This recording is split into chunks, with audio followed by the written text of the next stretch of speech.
Oke, selamat datang. Pernah kepikiran nggak sih gimana caranya biar gaji kita bisa naik secara drastis?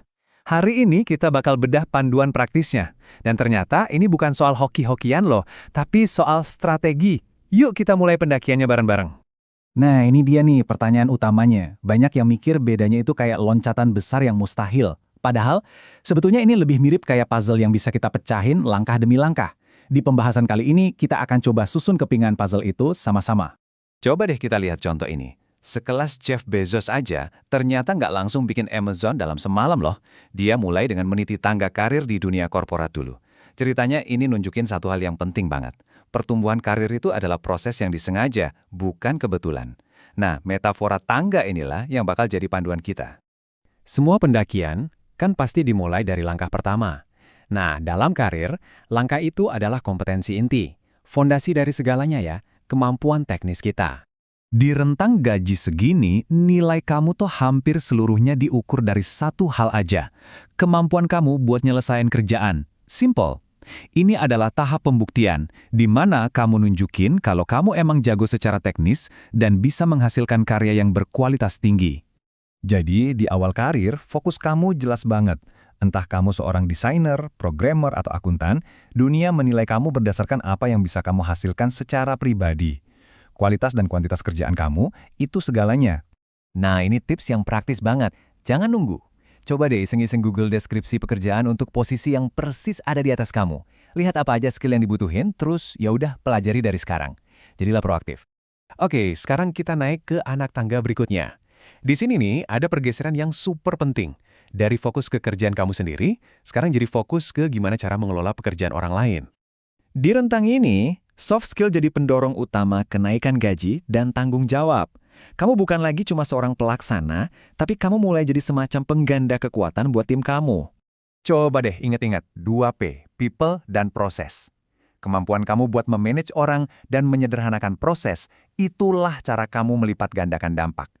Di sini, skill kayak komunikasi, negosiasi, dan manajemen jadi jauh lebih penting daripada sekedar kemampuan teknis kamu. Dan kita sampai di puncak tangga, tahap yang paling menguntungkan. Di sini, nilai kamu udah nggak diukur dari tugas yang kamu kerjakan lagi, tapi terkait langsung dengan kesuksesan perusahaan.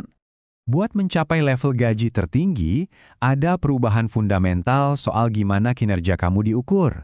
Ini bukan lagi tentang apa yang kamu lakukan, tapi hasil apa yang kamu ciptakan.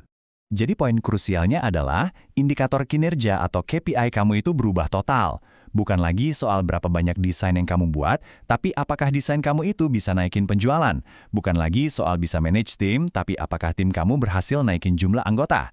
Kamu dinilai berdasarkan hasil bisnis. Titik. Nah, tabel ini ngerangkum seluruh kerangka kerja yang udah kita bahas. Coba diperhatiin polanya. Dari hard skill dan kerjaan individu, geser ke soft skill dan manajemen, sampai akhirnya ke dampak bisnis yang diukur dari performa perusahaan. Anggap aja ini peta pendakian karir kamu. Oke, kita udah bahas cara meningkatkan value kamu. Tapi ada satu bumbu rahasia lagi nih buat benar-benar mempercepat pendakian.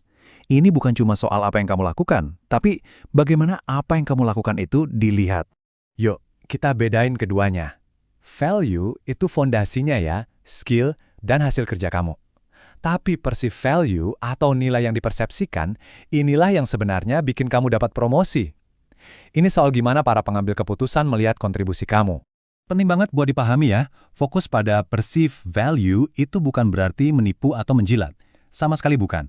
Ini adalah tentang menjadi seorang komunikator yang hebat. Ini tentang memastikan dampak yang kamu ciptakan itu nggak cuma ada, tapi juga diakui dan dipahami. Mari kita masuk ke bagian akhir dan kita lihat 3 langkah konkret yang bisa langsung kamu terapkan untuk meningkatkan perceived value dan berhasil dalam negosiasi kenaikan gaji. Nah, ini dia perangkatnya. 3 langkah yang bisa kamu mulai gunakan segera setelah pembahasan ini selesai.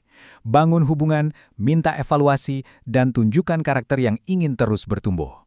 Ini seringkali disepelekan loh. Jangan cuma kerja keras di belakang meja dan berharap orang bakal notice. Bangun relasi yang baik. Ajak atasan kamu ngopi atau makan siang sesekali. Hubungan personal itu adalah bagian penting dari kemajuan profesional. Nah, ini pergeseran strategi yang cerdas banget. Waktu kamu minta evaluasi, kamu nggak kedengeran kayak orang yang cuma nuntut. Sebaliknya, kamu memposisikan diri sebagai seseorang yang berorientasi pada pertumbuhan, yang membuka obrolan tentang masa depan kamu di perusahaan. Dan yang terakhir, tunjukkan karakter kamu. Tunjukkan kalau kamu punya semangat buat terus belajar dan jadi lebih baik. Atasan melihat ini sebagai investasi jangka panjang. Mereka tahu banget kalau orang dengan pola pikir bertumbuh kayak gini bakal terus memberikan nilai lebih bagi perusahaan. Jadi sekarang petanya udah ada di tangan kamu. 3 anak tangga dan kekuatan dari Perceive Value. Pertanyaannya bukan lagi gimana caranya, tapi kapan mau mulai? Apa langkah konkret pertama yang akan kamu ambil untuk memulai pendakianmu?